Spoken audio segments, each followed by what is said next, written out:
kesempatan kali ini saya akan bercerita sebuah cerita, yaitu tentang seorang pejabat yang mengalami mati suri. Jadi seorang pejabat ini sudah meninggal dan dia telah dikuburkan, akan tetapi ternyata dia hidup lagi, belum mati. Itulah kuasa Allah, kuasa Sang Tuhan, kuasa Sang Khalik, sangat luar biasa. Dan beliau ini menceritakan pengalaman-pengalamannya sewaktu dia mati suri, apa yang dia temukan, apa yang dia rasakan, diceritakan semua. Di sini saya tidak akan menjabarkan atau memberitahukan siapa namanya dari pejabat itu, jabatannya apa di instansi pemerintah, kemudian alamatnya di mana, saya tidak akan memberitahukan di sini. Walaupun sebenarnya beliau ini bersedia dipublikasikan siapa namanya, jabatannya apa, dan alamatnya itu di mana. Beliau bersedia, dan beliau pun sebenarnya berpesan, tidak apa-apa, semua ceritaku ini dipublikasikan untuk sebuah pengalaman, untuk sebuah cerita, untuk sebuah nasihat, untuk sebuah mengingatkan, agar jangan sampai kita menyesal nantinya setelah kita ada di sana. Itu pesan beliau kepada saya, dan ketika saya meminta izin untuk mempublikasikan ceritanya ini, itulah pesan beliau, jangan sampai kita menyesal nanti di sana, karena sesungguhnya sudah tidak ada gunanya lagi. Itu pesan beliau kepada saya. Oke, kita lanjutkan saja. Di sini beliau ini adalah seorang laki-laki berusia kurang lebih 50 tahunan lebih, sampai 50 tahun lebih lah. Intinya saya tidak akan vulgar mempublikasikan siapa biodata beliau. Beliau adalah seorang laki-laki berusia sekitar 50 tahunan, dan beliau merupakan suatu pejabat di suatu instansi pemerintah di suatu kota yang tidak saya sebutkan namanya lagi. Anggap saja kota. Anggap saja beliau ini saya namakan Bapak Roger. Bapak Roger ini dia sebenarnya dulu adalah anak seorang pengusaha yang kaya. Bapak Roger ini termasuk orang yang kaya. Dia juga seorang politisi yang terkenal di daerahnya tersebut. Bahkan dia punya kenalan, dia punya kolega-kolega politisi di gedung MPR, DPR, di pusat dia punya kolega. Singkat cerita, Bapak Roger mendapatkan suatu jabatan di daerah tersebut, dan pada saat itu Bapak Roger beserta jajarannya melakukan kunjungan ke suatu daerah. Ya, pokoknya kunjungan lah. Singkat cerita, pada saat Bapak Roger dan rombongannya ini akan melaksanakan pulang kembali ke daerahnya, tiba-tiba kendaraan yang ditumpangi oleh Bapak Roger ini dihantam truk dari belakang, sehingga kendaraannya itu terlempar keluar jalan.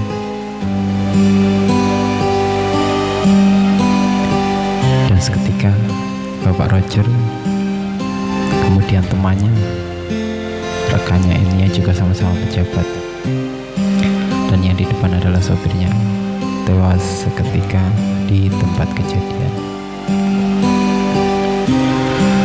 Singkat cerita, Bapak Roger dimakamkan di suatu pemakaman di daerahnya, di mana pemakaman itu ditunggu, atau juru kuncinya ditunggu oleh seseorang laki-laki yang sudah berumur akhirnya tinggal sendirian di daerah kuburan tersebut juga rumahnya itu. Jadi rumahnya itu masih dalam kawasan kuburan itu, masih dalam kawasan pemakaman itu.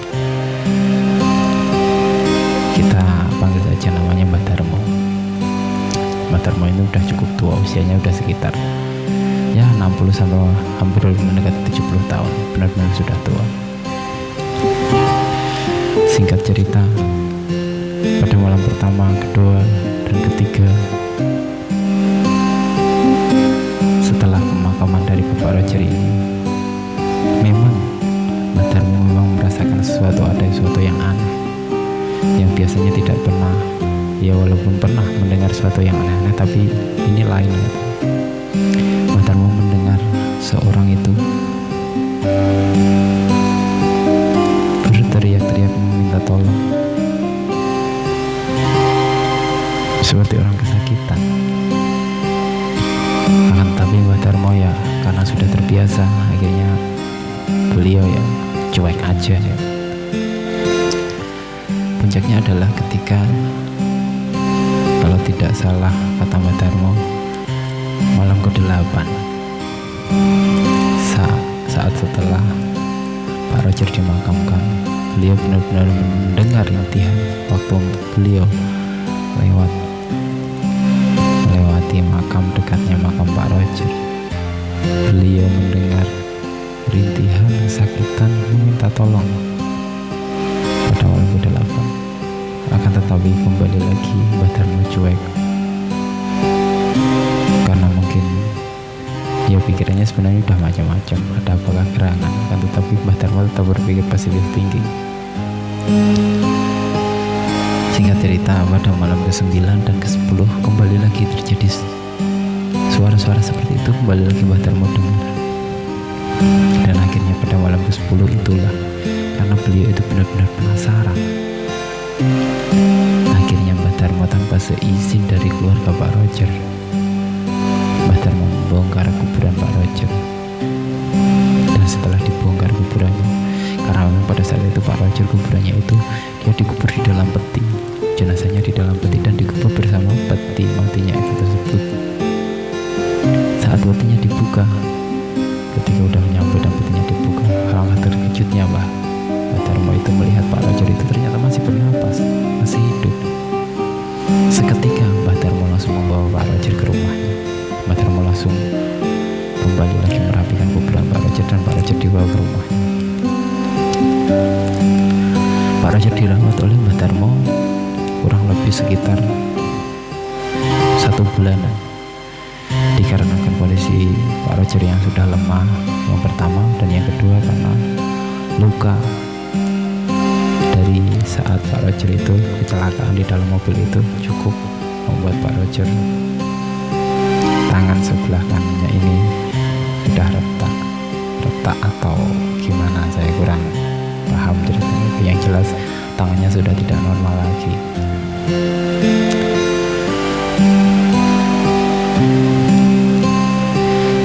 Singkat cerita, setelah 1 bulan Pak Roger dirawat oleh Mbah Darmo. Kemudian Pak Roger sudah merasa sehat. Dia menceritakan semua yang dia alami pada saat dia dikubur, dan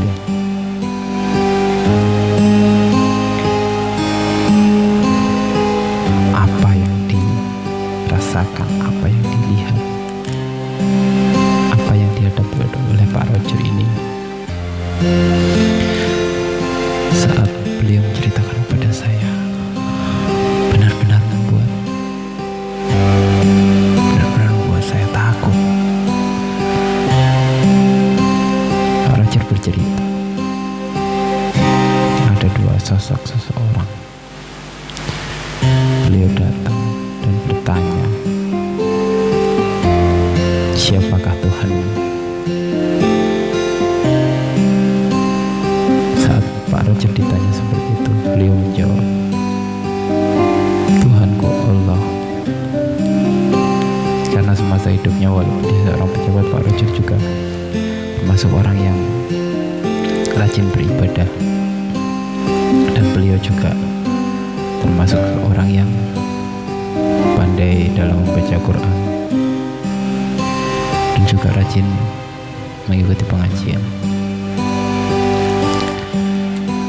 Kembali lagi ke cerita selanjutnya itu. Jadi saat Pak Roger ditanyakan oleh dua orang sosok itu, siapakah Tuhanmu? Pak Roger menjawab, Gusti Allah. Akan tetapi yang lebih mengejutkan adalah dari jawaban Pak Roger itu, kedua orang yang bertanya itu langsung memukul kanan seperti pemukul beduk, katanya seperti pemukul beduk yang gedenya itu hampir segede kaki, sampai segede kaki gajah, kata, dipukulkan ke kepalanya. Dia bohong, dusta, munafik.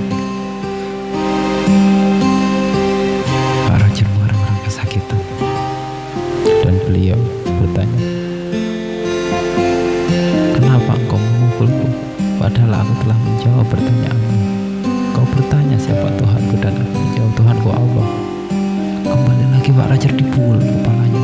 Diar, bohong, kamu pendusta, kamu penipu, kamu munafik, kata kedua orang itu.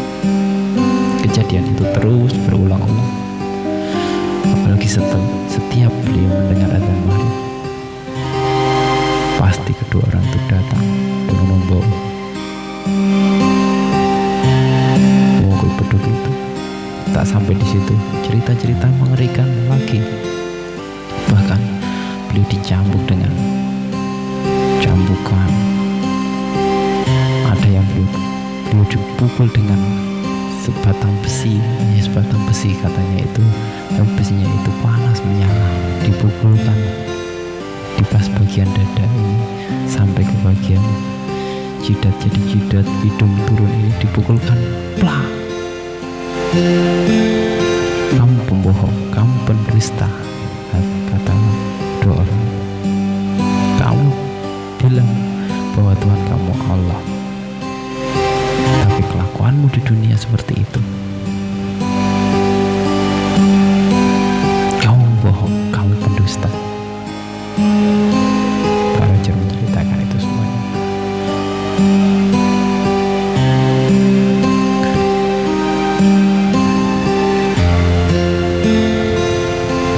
Berbagai cerita ngeri dari temannya, karena beliau itu juga, ini kata Pak Roger, jadi temannya yang pejabat, sama-sama pejabat yang mereka meninggal bersama saat kecelakaan itu, dia bisa melihat temannya itu, dan temannya itu lebih parah.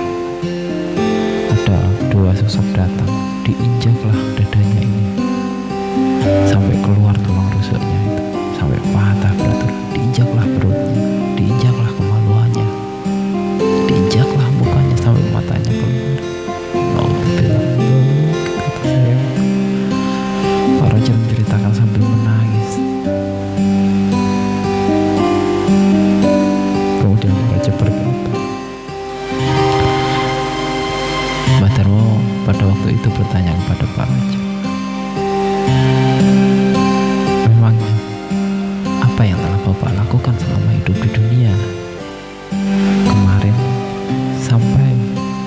sampai setelah Bapak meninggal, kok Bapak mengalami hal kejadian seperti itu? Tanya Mbah Darmo kepada Pak Roger.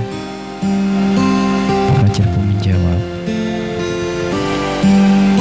saya ini bukan orang baik, Mbah. Saya ini orang udah kaya. Saya menjadi pejabat, saya mencalonkan diri menjadi pejabat. Padahal apa, Mbak? Padahal apa yang diberikan oleh Gusti Allah itu sudah lebih dari cukup kepada saya. Harta yang melimpah, seorang istri yang cantik, seorang anak. Akan jabatan, saya tamak, saya rakus. Pada saat saya menjabat sebagai seorang kepala daerah, saya banyak menzolimi warga saya.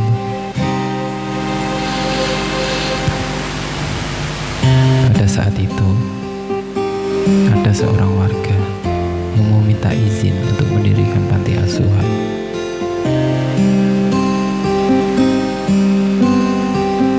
Lalu saya meninjau panti asuhan tersebut. Di sana ada sekitar 7 anak yatim piatu yang akan diasuh oleh orang tersebut. Orang tersebut pekerjaannya hanyalah bertani. Dan saya, apa yang saya lakukan? Saya mempersulit izinnya tersebut. Saya seolah-olah memanfaatkan dia. Saya berkata, Bapak boleh mendirikan panti asuhan mengasuh anak-anak ini, tapi dengan jaminan berupa uang. Jika tidak, izinnya saya tidak akan bertanda tangan di izin ini.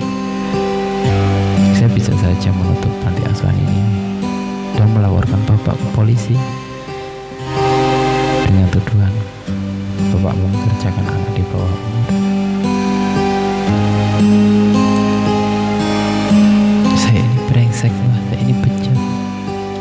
Sudah tahu dia adalah seorang yang baik, yang ingin mengasuh anak-anak yatim piatu. Bukannya saya menolong, tapi justru saya itu mempersulit. Bahkan saya mengancam, menzalimi beliau ini yang punya itikad baik, punya niatan baik. Manusia macam apa saya, Mbak? Kata Pak Rajul. Saya juga telah menjungkil. Saya telah menjungkil uang dari pemerintah pusat, yaitu uang bantuan yang akan diberikan kepada warga-warga. Pada warga saya potong sedemikian rupa, saya atur sedemikian rupa, saya pilih siapa yang berhak menerimanya. Padahal sebenarnya orang tersebut tidak berhak menerimanya, tapi semua itu tergantung pada saya. Banyak kejahatan yang salah saya lakukan, kezaliman yang telah saya lakukan. Dengan niatan apa? Dengan niatan untuk menumpuk kekayaan. Ya saya ingin banyak harta, saya ingin kaya agar anak dan istri saya dapat hidup mulia besok. Akan tetapi setelah saya merasakan apa yang saya lihat dan apa yang saya alami waktu saya dikubur kemarin, rasanya lebih baik saya